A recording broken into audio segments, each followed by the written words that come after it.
Đâu? Ai da, cái chân nước nè. Nhìn xinh quá à nó.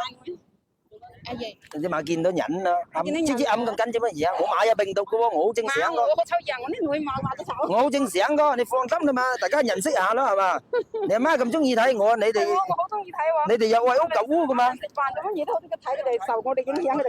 食飯又睇我睡覺睇嘛上廁所睇嘛上廁所都睇啊em明明啊Eo Dành Dành Dành Dành à mà你有乜事啊nhiều女咩阿秋係嘛阿秋 ăn 讀書嘛Dành Dành ăn 讀書嘛mà 讀書咧佢工作啦嘛幾時工作嚟？幾時未有揾工？你天日得閒睇電影嘛我聽日有啲得閒，不過呢我係有秘笈喎。哦你亦得閒不過你試下即燈牌係我想拎到俾佢睇。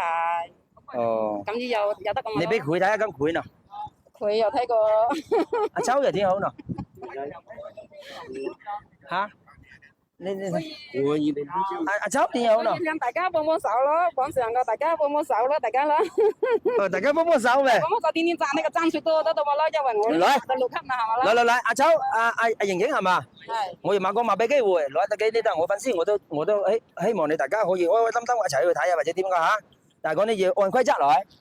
依家呢我就咁子103萬係嘛？睇住讚嚇。103萬，我哋20秒鐘時間講嗰個30萬讚就一張票。